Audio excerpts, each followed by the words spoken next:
और गौरी बहन का एक पति। बिहार के एक छोटे से गांव में आरती और माला नाम की दो जुड़वा बहनें रहा करती थी। वैसे तो दोनों बहनें दिखने में बिल्कुल एक जैसी थी, लेकिन जहां आरती का रंग दूध की तरह गोरा और सुंदर था, वहीं माला दिखने में बहुत ही ज्यादा काली लड़की थी, जिसे देखकर उसके माता पिता हमेशा उससे कहते थे, भगवान की भी क्या अलग ही लीला है। इसलिए तो उन्होंने तुम दोनों को रूप तो एक जैसा दिया है, लेकिन एक का रंग काला तो दूसरे का रंग, वरना हम दोनों तो तुम दोनों को पहचान भी नहीं पाते हैं। इतना कहकर उनके पिता जोर जोर से हंसने लगते हैं। तभी माला कहती है, आपको बहुत हंसी आ रही है ना पिताजी, लेकिन कभी आपने मेरे बारे में सोचा है कि एक जैसे होकर भी हम दोनों एक दूसरे से बिल्कुल अलग हैं। जहां आरती इतनी गोरी और सुंदर दिखती है, वहीं मैं काली और बदसूरत दिखती हूँ। अरे किसने कहा कि तुम काली और बदसूरत हो? तुम तो इस दुनिया की सबसे खूबसूरत लड़की हो। और कहाँ लिखा है कि सिर्फ गोरी ही लड़कियाँ सुंदर होती है? तुम भी बहुत सुंदर हो मेरी बहन। ऐसा तुम सोचती हो आरती, लेकिन आजकल हर किसी को सिर्फ गोरी और सुंदर लड़कियां ही पसंद आती है। अरे तो इसमें क्या हुआ? तुम्हें इन सब के बारे में सोचने की कोई जरूरत नहीं है। अरे जरूरत क्यों नहीं है? कल को तेरी तो शादी हो जाएगी, लेकिन मैं क्या इस घर में हमेशा बोझ बनी बैठी रहूंगी? क्योंकि मुझे नहीं लगता कि मेरा काला रंग देखकर मुझसे कोई भी शादी करेगा। अरे बेटी, तू क्यों चिंता कर रही है? देखना, एक दिन तेरी भी शादी हो जाएगी। और नहीं तो क्या। तो चिंता मत कर बेटा, हम सबसे पहले तेरी ही शादी करवाएंगे। और इस तरह जहाँ दोनों बहनें दिखने में बिल्कुल एक जैसी थी, लेकिन उन दोनों के रंग रूप में एक बहुत बड़ा फर्क था, काले और गोरे रंग का। लेकिन फिर भी उन दोनों बहनों के बीच बहुत ही ज्यादा प्यार था और वो हमेशा एक ही कमरे में साथ साथ रहा करती थी। तभी एक दिन आरती कहती है, अरे माला, तुझे पता है आज कॉलेज में मुझे 3 लड़कों ने प्रपोज किया, लेकिन मैंने तो तीनों ही लड़कों को रिजेक्ट कर दिया था। क्या बात है आरती, तुझे तो एक साथ 3 लड़कों ने प्रपोज किया, लेकिन मुझे तो आज तक किसी एक लड़के ने भी प्रपोज नहीं किया है। और इस तरह माला बस हमेशा एक ही बात को लेकर हमेशा परेशान रहा करती थी। और ऐसे ही समय के साथ उन दोनों का कॉलेज भी खत्म हो जाता है और वो दोनों बहनें भी अब शादी के लायक हो जाती है। तभी उनके घर पर लड़के वाले रिश्ता लेकर आने लगते हैं, लेकिन माला का काला रंग देखकर सभी लड़के वाले उसे रिजेक्ट करके चले जाया करते थे, जिसकी वजह से माला को बहुत बुरा लगता था। ऐसे ही एक दिन, अरे क्या बात है माला, आजकल तो इतना उदास क्यों रहने लग गई है? क्या करूँ आरती, जितने भी लड़के मुझे देखने आ रहे हैं, वो सब मेरे इस काले चेहरे को देखकर मुझे रिजेक्ट करके चले जा रहे हैं। पता नहीं मेरी शादी कैसे होगी। मुझे तो लगता है मैं जिंदगी भर ऐसे ही कुंवारी पड़ी रहूंगी। नहीं माला, तुम ऐसा क्यों सोचती हो? देखना, एक दिन तुम्हारी शादी बड़े ही धूमधाम से होगी। उसी समय उनके माता पिता भी वहाँ आ जाते हैं और कहते हैं, नहीं बेटा, माला बिल्कुल सही कह रही है। मैं पहले सोचता था कि रंग रूप से कुछ नहीं होता, सिर्फ इंसान का मन अच्छा होना चाहिए, लेकिन आजकल की दुनिया देखकर ऐसा लगता है कि हर किसी को सुंदरता से ही प्यार है। ये बात है तो फिर ठीक है पिताजी, मेरे पास एक बहुत ही अच्छा आइडिया है जिससे माला की शादी बहुत ही जल्दी हो जाएगी। लेकिन वो कैसे बेटा? अरे माँ, जब लड़के को काली लड़की पसंद नहीं आ रही है, तो अब हम उन्हें गोरी लड़की दिखाएंगे। अरे बेटी, तू कहना क्या चाहती है? देखिए पिताजी, अब लड़कों के सामने माला की जगह मैं जाऊंगी, फिर तो वो शादी के लिए हाँ कर देंगे ना। उसके बाद मंडप में मेरी जगह माला बैठ जाएगी और फिर उन दोनों की शादी हो जाएगी। नहीं नहीं आरती, मुझे ये सब कुछ ठीक नहीं लग रहा। वैसे भी शादी के बाद तो मुझे अपना चेहरा उन सबको दिखाना ही पड़ेगा ना, फिर क्या होगा? अरे उसके लिए भी मेरे पास एक बहुत ही अच्छा आइडिया है, तुम उनसे कह देना।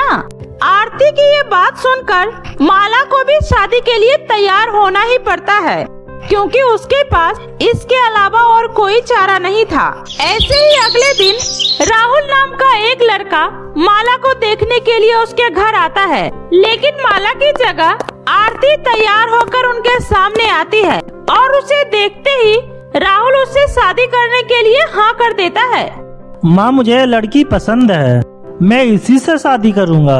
इतना कहकर राहुल एक ही बार में आरती को पसंद कर लेता है, लेकिन उसे क्या पता था कि उसकी शादी आरती से नहीं बल्कि माला से होने वाली है। उसी समय राहुल की मां निर्मला कहती है, सच में भाई साहब आपकी बेटी तो बहुत ही ज्यादा सुंदर है। हाँ, ये मेरी इकलौती बेटी है माला। ये तो बहुत अच्छी बात है। तो फिर ठीक है, हमें भी ये रिश्ता मंजूर है। बस आप शादी की तैयारियां कीजिए। हाँ हाँ जरूर, क्यों नहीं। और फिर ऐसे ही राहुल और माला का रिश्ता पक्का हो जाता है। और शादी वाले दिन जब माला घूंघट करे शादी के जोड़े में तैयार खड़ी होती है तो वो अपनी बहन आरती से कहती है, आरती मुझे बहुत ज्यादा डर लग रहा है, कहीं कोई गड़बड़ ना हो जाए। अरे तुम क्यों चिंता कर रही हो, देखना सब ठीक होगा। और इस तरह माला घूंघट लिए मंडप में आती है और फिर राहुल और माला की शादी हो जाती है। और अगले दिन माला राहुल के साथ अपने ससुराल चली जाती है।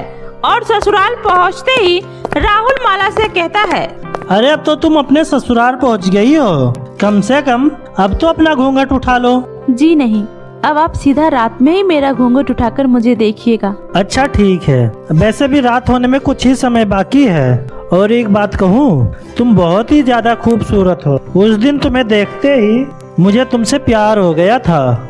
राहुल के इतना कहने पर भी माला कुछ नहीं बोलती है, क्योंकि उसे तो उस समय बहुत ही ज्यादा घबराहट हो रही होती है कि जब राहुल के सामने उसका असली चेहरा आएगा तो क्या होगा। पता नहीं अब क्या होगा।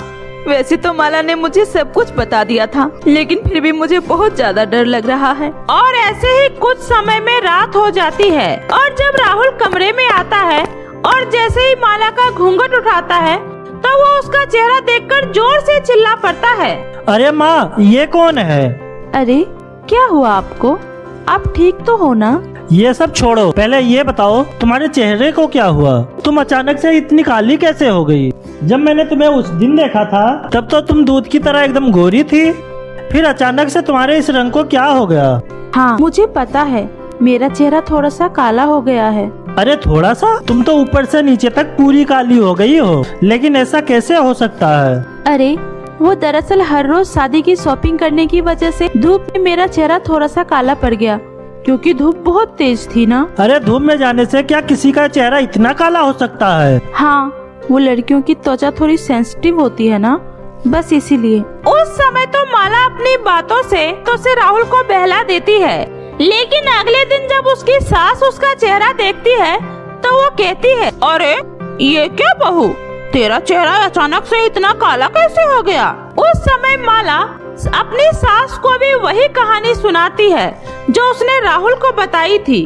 उसी समय राहुल कहता है, माँ अब आप ही कुछ करिए ना, आपको तो गोरी होने के कितने सारे नुस्खे आते हैं। हाँ बेटा, तू चिंता मत कर, मैं बहू को फिर से पहले की तरह गोरा बनाकर ही रहूंगी। इतना कहकर उसकी सास आए दिन माला के चेहरे पर अपना कोई न कोई नुस्खा आजमाने लगती है, लेकिन उसके इतना करने पर भी कोई फायदा नहीं होता है, क्योंकि माला के चेहरे का रंग तो स्वयं भगवान ने ही बनाया होता है, तो वो कैसे बदल सकता था। लेकिन ये सब देखकर राहुल बहुत ज्यादा परेशान हो गया था। अब क्या करे माँ, माला का चेहरा तो पहले की तरह हो ही नहीं रहा है। क्या बताऊं बेटा, मैंने तो अपने सारे नुस्खे आजमा कर देख लिए, लेकिन कुछ फायदा नहीं हो रहा।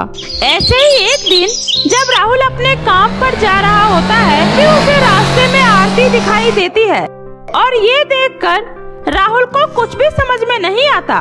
अरे ये क्या, ये तो मेरी पत्नी माला है और इसका चेहरा पहले की तरह कितना गोरा लग रहा है, लेकिन ऐसा कैसे हो सकता है? कुछ तो गड़बड़ है। इतना कहकर राहुल आरती का पीछा करने लगता है और पीछा करते करते वो अपने ससुराल पहुंच जाता है, जिसके बाद उसे सब कुछ समझ आ जाता है और वो घर के अंदर जाता है। उसे देखकर आरती के माता पिता बहुत ज्यादा घबरा जाते हैं। अरे राहुल बेटा, तुम बाहर क्यों खड़े हो, अंदर आओ ना बेटा। नहीं, अंदर अब मैं नहीं, आप लोग जाओगे। मैं अभी पुलिस स्टेशन जाकर आप लोगों के खिलाफ कंप्लेन लिखाता हूँ। नहीं नहीं, आप ऐसा मत करिए, इन सब में मेरे माता पिता की कोई गलती नहीं है, बल्कि ये सारा आइडिया तो मेरा ही था। इतना कहकर आरती राहुल को सारी सच्चाई बता देती है। वहीं माला का भी मन बहुत ज्यादा ज्यादा घबरा रहा होता है, इसलिए वो भी अपने मायके चली आती है और अपने घर में ये सब होता देख वो कहती है, तो फिर ठीक है, अगर आपको गोरी पत्नी चाहिए ना तो आप मेरी बहन आरती से शादी कर लीजिए। ये तुम क्या कह रही हो माला? हाँ, मैं बिल्कुल सही कह रही हूँ। वैसे भी मेरी बहन आरती के बिना मेरा मन नहीं लगता। हम दोनों बचपन से ही एक साथ रहे हैं। हाँ, वैसे भी मुझे इस बात से कोई तकलीफ नहीं है। इसी बहाने मुझे फिर से अपनी बहन के साथ रहने का मौका तो मिल जाएगा। और इस तरह राहुल आरती से दूसरी शादी कर लेता है, जिसके बाद उसकी भी इच्छा पूरी हो जाती है और वो दोनों बहनें एक साथ खुशी खुशी रहने लगती है। परी ने दिया सोने का हेयर बैंड और चांदी की लिपस्टिक। हरियाणा के एक छोटे से गांव में निराला अपनी बेटी मुस्कान के साथ एक छोटे से घर में रहा करती थी। मुस्कान दिखने में तो बहुत ही ज्यादा सुंदर थी, लेकिन उसके सर पर बिल्कुल भी बाल नहीं थे, जिस वजह से गांव के सभी लोग उसका बहुत मजाक उड़ाया करते थे और वे लोग बहुत गरीब थे। इसलिए निर्मला बाजार में प्लास्टिक का हेयर बैंड बनाकर बेचा करती थी। लेकिन समय के साथ साथ मार्केट में बहुत सी फैंसी क्लिप और हेयर बैंड चल गए थे, जिस वजह से निर्मला के प्लास्टिक के हेयर बैंड कोई भी नहीं खरीदता था और इसी वजह से उसका काम भी धीरे धीरे चलना बंद हो गया और वो बड़ी ही मुश्किल से अपनी बेटी को 2 वक्त की रोटी खिला पाती थी। तभी ऐसे ही एक दिन जब निर्मला बाजार में अपने प्लास्टिक के हेयर बैंड बेचने जाती है और कहती है, सुंदर सुंदर प्लास्टिक के हेयर बैंड ले लो, रंग बिरंगे हेयर बैंड ले लो, इसे लगाते ही आपके बाल और भी ज्यादा सुंदर लगने लगेंगे, ले लो ले लो। उसी समय निर्मला की पड़ोसन बिमला वहाँ पर आती है और उससे कहती है, अरे निर्मला बहन, अगर ये प्लास्टिक के हेयर बैंड लगाने से बाल इतने ही ज्यादा सुंदर लगेंगे तो तुम अपनी बेटी के सर पर इसे क्यों नहीं लगा देती? शायद इससे उसका टकला और भी सुंदर लगने लगे। इतना कहकर बिमला निर्मला का मजाक उड़ाते हुए वहाँ से चली जाती है और उसकी बातें सुनकर निर्मला को बहुत बुरा लगता है और वो ऐसे ही पूरे दिन अपने प्लास्टिक के हेयर बैंड बेचने की कोशिश करती है, लेकिन कोई भी उसके हेयर बैंड नहीं खरीदता है। वो दुखी होकर अपने घर वापस आ जाती है। उसी समय मुस्कान कहती है, मेरी माँ आ गई, मैं कब से आपका इंतजार कर रही थी माँ। चलिए आप जल्दी से हाथ मुँह धो लीजिए, मैं आपके लिए खाना लगाती हूँ। ठीक है बेटी। इतना कहकर दोनों माँ बेटी एक साथ बैठकर खाना खाती है। तभी मुस्कान कहती है, क्या हुआ माँ, क्या आज भी आपसे किसी ने हेयर बैंड नहीं खरीदा क्या? मुस्कान की बात सुनकर निर्मला उदास मन से कहती है, नहीं बेटी, आज भी किसी ने मुझसे एक भी हेयर बैंड नहीं खरीदा और अगर रोज रोज ऐसा ही चलता रहा तो कुछ ही दिनों में हमारे घर पर खाने के भी लाले पड़ जाएंगे। मुझे तो कुछ समझ में नहीं आ रहा मेरी बेटी कि मैं क्या करूं। माँ आप चिंता मत करिए, देखना एक दिन सब कुछ ठीक हो जाएगा। ऐसे ही अगले दिन मुस्कान अपनी माँ से कहती है, माँ आप खाना खा लीजिए, तब तक मैं नदी से पानी भरकर ले आती हूँ। इतना कहकर मुस्कान हाथ में मटका लिए नदी के पास पानी भरने चली जाती है और मुस्कान ऐसे ही हर रोज नदी के पास से पानी भरने जाती है, क्योंकि उसे नदी के पास बैठना बहुत अच्छा लगता था और वो घंटों नदी के पास बैठकर नदी से बातें किया करती थी। क्योंकि मुस्कान के सर पर बाल न होने की वजह से गांव में उससे कोई भी दोस्ती नहीं करता था, इसलिए वो नदी के पास बैठकर नदी से घंटों बातें किया करती थी और इससे उसे बहुत ही ज्यादा सुकून मिलता था। ऐसे ही आज भी सच में मुझे तुम्हारे पास आकर बहुत सुकून मिलता है और तुम्हारी पानी की लहरों की आवाज सुनकर तो मैं अपने सारे दुख दर्द भूल जाती हूँ और तुम्हारी नदी का ठंडा और मीठा पानी पीकर हमें कितनी राहत मिलती है। सच में अगर तुम्हारी नदी का ये पानी नहीं होता तो पता नहीं इस दुनिया में लोगों का क्या होता। लेकिन फिर भी पता नहीं आजकल लोग नदी को इतना गंदा क्यों कर रहे हैं। लेकिन तुम चिंता मत करो, मैं तुम्हें कभी भी किसी को गंदा नहीं करने दूंगी। और इसी तरह हर रोज मुस्कान नदी के पास बैठकर उससे घंटों बातें किया करती थी और घर वापस आकर वो अपनी माँ के कामों में उनकी मदद किया करती थी। लेकिन मुस्कान जब भी अपने घर से बाहर निकलती थी तो गांव की कुछ लड़कियां मुस्कान का हमेशा मजाक उड़ाया करती थी। अरे देखो देखो, आज तो चांद दिन में ही निकल आया है, फिर तो साथ में तारे भी निकले होंगे। इतना बोलकर वो सारी लड़कियां मुस्कान के ऊपर जोर जोर से हंसने लगती है, लेकिन मुस्कान उन्हें बिना कुछ बोले अपने घर वापस आ जाती है और घर आकर जोर जोर से रोने लगती है और कहती है पता नहीं क्यों ये लोग हमेशा मेरा मजाक उड़ाते हैं। अरे अगर मेरे सर पर बाल नहीं है तो इसमें मेरी क्या गलती है। इतना कहकर मुस्कान जोर जोर से रोने लगती है। तभी अपनी बेटी को रोता देखकर निर्मला कहती है, अरे मुस्कान बेटा, क्या हुआ? तुम ऐसे क्यों रो रही हो? माँ, गांव की सारी लड़कियां मेरा मजाक क्यों उड़ाती हैं? क्यों मुझे बार बार ईद का चांद कहकर बुलाती है? मुस्कान बेटा, तुम क्यों दूसरों की बातों को अपने दिल पर ले रही हो? अरे लोगों का तो काम ही होता है बोलना और दूसरों का मजाक उड़ाना, लेकिन मुझे तो पता है ना, मेरी बेटी इस दुनिया की सबसे खूबसूरत बेटी है। इतना कहकर निर्मला अपनी बेटी को चुप करवा देती है, लेकिन मन ही मन वो खुद भी बहुत उदास होती है। उसी समय मुस्कान अपनी माँ से कहती है, माँ, मुझे पता है आप काम को लेकर बहुत ज्यादा परेशान हो, लेकिन आपको परेशान होने की कोई जरूरत नहीं है, सब ठीक हो जाएगा। हाँ बेटा, मुझे पता है, सब ठीक हो जाएगा। अच्छा माँ, मैं पानी भरने नदी के पास जा रही हूँ, ठीक है? और वहाँ बैठकर नदी से बातें करने लगती है। मेरी प्यारी नदी, तुम्हें पता है मुझे तुम्हारे पास आकर कितना अच्छा लगता है, क्योंकि तुम और लोगों की तरह मेरा मजाक नहीं उड़ाती हो और मेरी सारी बातें सुनती हो, इसलिए मुझे तुम्हारे पास आकर बैठना बहुत अच्छा लगता है। लेकिन पता नहीं आज माँ मुझे इतनी परेशान क्यों लग रही थी, काश मैं उनके लिए कुछ कर पाती। मुस्कान के इतना कहते ही उसके आंखों से आंसू टपकने लगते हैं और जैसे ही वो आंसू नदी में जाकर गिरते हैं, उसी समय नदी में से एक परी बाहर निकलती है और मुस्कान से कहती है, मुस्कान, तुम्हें परेशान होने की कोई जरूरत नहीं है, क्योंकि तुम एक बहुत अच्छी लड़की हो। तुमने हमेशा हमारी नदी को गंदा होने से बचाया है, इसलिए तुम्हारे इस नेक काम के लिए मैं भी तुम्हें कुछ देना चाहती हूँ। ये लो, ये सोने का हेयर बैंड और चांदी की लिपस्टिक है। इस सोने के हेयर बैंड को सर पर लगाते ही तुम्हारे सर पर लंबे और सुनहरे बाल आ जाएंगे और इस चांदी के लिपस्टिक को अपने होठों पर लगाते ही तुम दुनिया की सबसे खूबसूरत लड़की में बदल जाओगी। और हाँ, तुम इस जादुई हेयर बैंड और लिपस्टिक से जो भी कुछ मांगोगी तुम्हें वो सब कुछ देगा। परी की ये बात सुनकर मुस्कान बहुत ही ज्यादा खुश हो जाती है और कहती है, आपका बहुत बहुत शुक्रिया परी जी। इतना बोलकर मुस्कान जादुई सोने का हेयर बैंड और लिपस्टिक को लेकर घर आ जाती है। उसके घर आते ही निर्मला उससे कहती है, अरे क्या बात है मुस्कान बेटा, तुम तो बड़ी खुश नजर आ रही हो। इतना सुनकर मुस्कान अपनी माँ को सारी बातें बता देती है और जैसे ही वो सोने का हेयर बैंड अपने सर पर लगाती है, वैसे ही उसके सर पर लंबे और सुनहरे बाल आ जाते हैं। उसके बाद जैसे ही वो उस लिपस्टिक को अपने होठों पर लगाती है, मुस्कान पहले से और भी ज्यादा सुंदर दिखने लगती है। यह देखकर मुस्कान और उसकी माँ बहुत ज्यादा खुश होती है।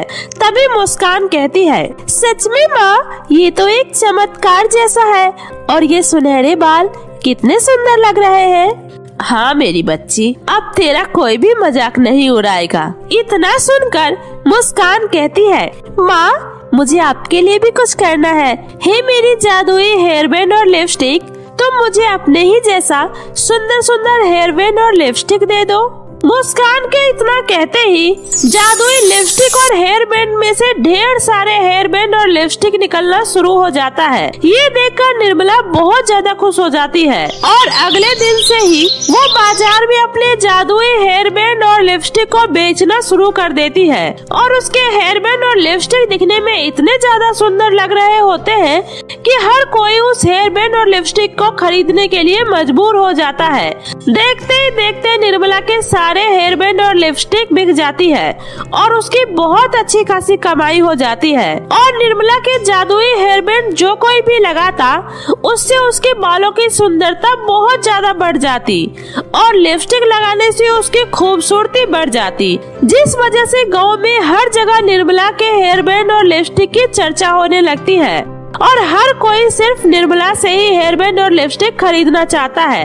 देखते ही देखते निर्मला के जादुई हेयर बैंड और लिपस्टिक शहर तक फेमस हो जाता है और देश विदेश से भी लोग निर्मला से हेयर बैंड खरीदने आया करते हैं, जिससे निर्मला की बहुत अच्छी कमाई होने लगती है। अब उसके पास किसी भी चीज की कोई कमी नहीं होती और वो अपनी बेटी के साथ हंसी खुशी अपना जीवन बिताने लगती है।